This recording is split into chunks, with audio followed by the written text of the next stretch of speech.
आपने सुना पाकिस्तान के एक मंत्री जी ने क्या कहा, हम चौहान राजपूत हैं। बड़े गर्व से संसद में, पाकिस्तानी संसद में कहा, हम चौहान राजपूत हैं, पाकिस्तान की संसद में। एक और दूसरे ने कहा, हम महाभारत की लड़ाई में लड़े थे, उस परिवार से हैं, तो हमें कम मत समझो। पाकिस्तान की देख लो, आपको मिल जाएगा यूट्यूब पर।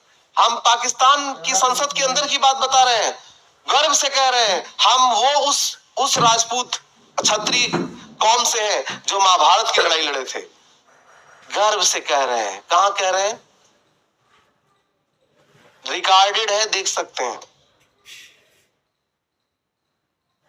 बात समझ में रहे? तो इस तरीके से समाज के पहले उच्च वर्ग को कन्वर्ट कर दो, उसको कन्वर्ट करो। अब मुर्शिद कुली खां कन्वर्ट होगा तो बंगाल में जाके खूब कन्वर्ट करा देगा।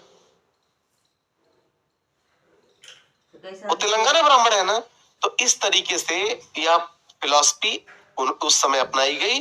तो जानबूझ करके दो काम किए गए इस समय। पहला, खराज जबरदस्ती वसूल किया जाता था, नहीं देने पर उस जमींदार की जमींदारी छीनी जाती थी, उसको दंड दिया जाता था। दूसरा, जो आपका जजिया था, क्या था? जजिया कर जानबूझकर लगाया जाता था, और ये जजिया कर अलग अलग शासकों ने अलग अलग लिया। अधिकतम औरंगजेब ने 12.5% तक लिया था। कितना लिया था? औरंगजेब ने 3 तरह का जजिया कर लगाया था, उसका अधिकतम जो था कितना था? 12.5%। अब एक मान लो, एक आदमी सोचो, आप किसान हैं, आप 5 क्विंटल 10 क्विंटल अनाज उत्पादन किए, और उस जमाने में और तो कोई सोर्स था नहीं ज्यादा, किसान कृषि सोर्स थी। आप 10 क्विंटल अनाज उत्पादन किए, 5 क्विंटल तो राज्य आपसे ले लिया, राजस्व ले लिया, भू राजस्व 50% हुआ, तो कितना ले लिया? अगर मान लो 1/3 से 1/2 तक है, तो मान लो राज्य ने कितना ले लिया? आपसे 1/2 ले लिया, क्या? भू राजस्व। तो 5 क्विंटल कौन ले गया?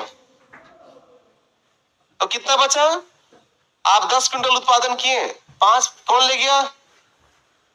और मान लीजिए उस जमाने में जनसंख्या, आपके परिवार में 10 लोग 15 लोग खाने वाले हैं, तो अब आप